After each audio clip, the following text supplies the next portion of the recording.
Kali ini kehamilan pada trimester pertama sekitar 12 minggu. Ini kita melakukan screening dasar pemeriksaan pada trimester pertama.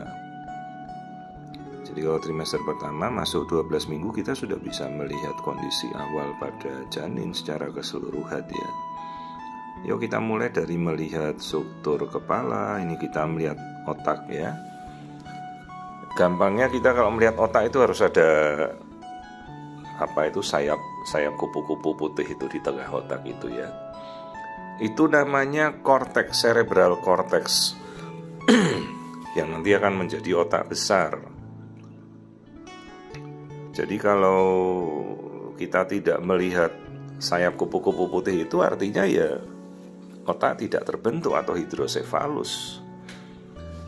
Jadi perhatikan itu struktur awal, nanti struktur itu akan berubah seiring dengan otak bertambah matur ya, bertambah matang, maka dia akan tambah sempurna. Tapi semua awalnya ya struktur kupu-kupu putih itu ya, namanya cerebral cortex. Itu jaringan yang namanya plexus choroideus, dia menghasilkan cairan otak ya, cerebrospinal fluid. Nah, bentuk kepala kita melihat bentuknya oval ya. Jadi sejak awal kita lihat tempurung kepala juga dilihat bentuknya harus teratur dengan seluruh lempeng tempurung kepala itu utuh ya. Tidak boleh ada yang pecah ya. Harus utuh semuanya. Terus kita perhatikan mulai dari tengkuk ya, nanti kita lihat. Kemudian ini kita sepintas melihat tulang belakang, jantung ya, ini detak jantungnya, jangan lupa diukur ya detak jantung. Ayo kita melihat ruangan jantung dulu. Nah, ini 4 ruang jantung ya, 4 chamber. Kalau ibu-ibu ditanya 4 ruangan jantung, jawabannya yaitu 2 bilik, 2 serambi. Bagian yang paling luar mendekati dinding dada luar itu namanya bilik ya. Bilik kiri itu yang paling nempel ke depan. Lalu irama jantung kita ukur ya, frekuensinya sekitar 115 sampai 165 detakan per menit. Nah, kita masuk lihat jantung harus ada selalu di tengah-tengah. Terus yang hitam ini lambung, yang kecil itu ya, itu lambung. Artinya bayi sudah bisa menelan, sudah bisa mencerna. Nah, itu kelaminnya kelihatan tadi. Nah, itu kelaminnya muncul lagi. Terus kita lihat di antara kelamin itu ada kandung kencing yang hitam kecil. Nah, itu dia kandung kencing. Dan sudah kelihatan kelaminnya bayi. Kandung kencing terisi artinya bayi sudah bisa berkemih. Artinya fungsi ginjal dia kan sejak awal sudah kita pastikan beres dulu ya. Jadi kalau begitu bayi kita bisa melihat ketuban. Nah, ketuban itu asalnya dari berkemihnya bayi, terus diminum lagi, dikencing lagi, diminum lagi. Jadi kalau sampai ada yang dari awal katanya ketubannya tidak terbentuk, hati-hati. Ginjalnya ada apa tidak gitu ya. Jadi pastikan kita melihat ketuban, kemudian kita melihat lambung, dan kita melihat kandung kencingnya bayi. Ini bayinya sudah bergerak terus, aktif dia.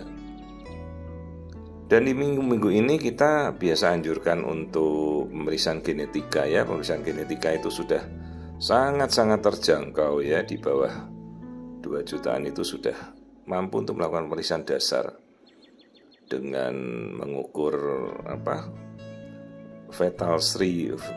cell free fetal DNA ya. Jadi fraksional DNA-nya bayi itu bisa didapat dari darah ibu. Kromosom kelamin kita tahu, kemudian kromosom seperti trisomi 21, Down syndrome 18-13 kita tahu ya. Dan bisa dilakukan di tanah air sekarang.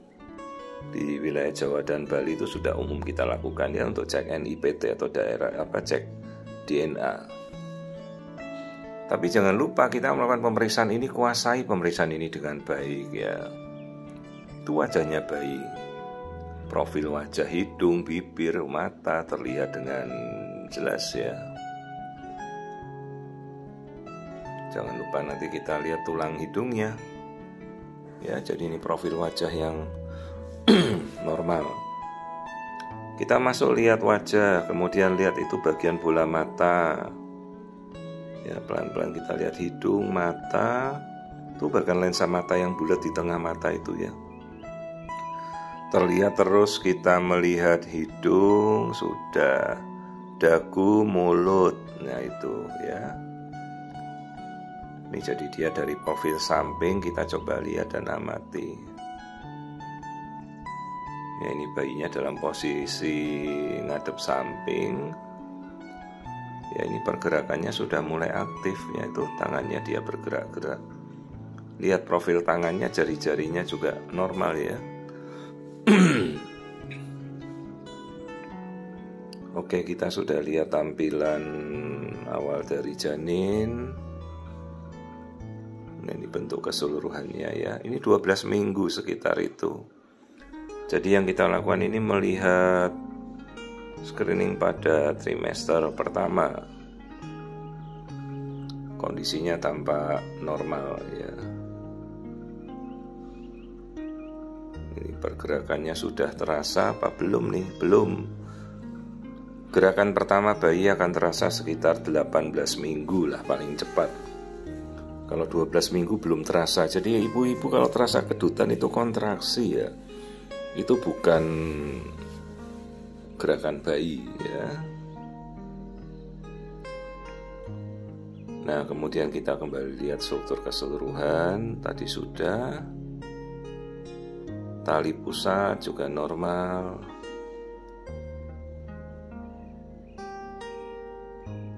Wajah. Nah, tengkuk jangan lupa kita lihat. Tengkuk itu kulit di belakangnya leher ya. Perhatikan selalu, jadi kalau ada penebalan tengkuk kita waspada. Karena ada kasus di mana tengkuknya tebal tuh sampai di atas 2,5 mm, ternyata kondisi seperti trisomi 21 ya. Jadi kadang sekalipun kita sudah melihat pemeriksaan genetika, pemeriksaan USG juga wajib kita lakukan dengan teliti, dibantu dengan pemeriksaan genetik NIPT itu. Jadi kita bisa melakukan screening lebih detail. Keduanya saling menunjang ya. NIPT juga tidak bisa kita ngomong 100% karena banyak sekali hasil-hasil yang kadang false positif ya. Dan juga kita melihat genetika itu dari screening marker USG ya, seperti yang namanya NT itu, nuchal thickness. Nah, ini kita coba ukur. NT-nya 1,5. Ini masih dalam batas yang normal. Jadi kalau batasnya itu di bawah 2,5 mili ya. Nah, ini semua sudah kita cek, rutin kita cek semua tadi. Pemeriksaan genetika itu sekarang kurang lebih sekitar seminggu hasilnya bisa kita dapatkan, dan sudah sangat terjangkau di tanah air, bisa kita lakukan. Jadi jangan lupa melakukan screening pemeriksaan trimester pertama. Kita melakukan detail pemeriksaan screening, yaitu tadi lihat tangan, kaki ya, semuanya sudah kita lihat dengan jelas. Kita tidak menemukan ada suatu kecurigaan atau marker kelainan apapun. Jadi ini pemeriksaan screening pada trimester pertama 11 sampai 15 minggu ya, ini 12 minggu tepatnya ukurannya. Kondisi janin semuanya dalam batas normal ya. Kita tidak temukan ada suatu kelainan. Jangan lupa nanti pada trimester kedua itu sekitar 24 sampai 18 sampai 25 minggu lah, itu paling tepat untuk kita pada screening trimester kedua nanti untuk melihat anatomi janin pada trimester kedua. Jangan lupa. Ya, jadi kalau Anda bisa ada di lokasi Anda veto maternal konsultan, Anda bisa memeriksakan diri juga.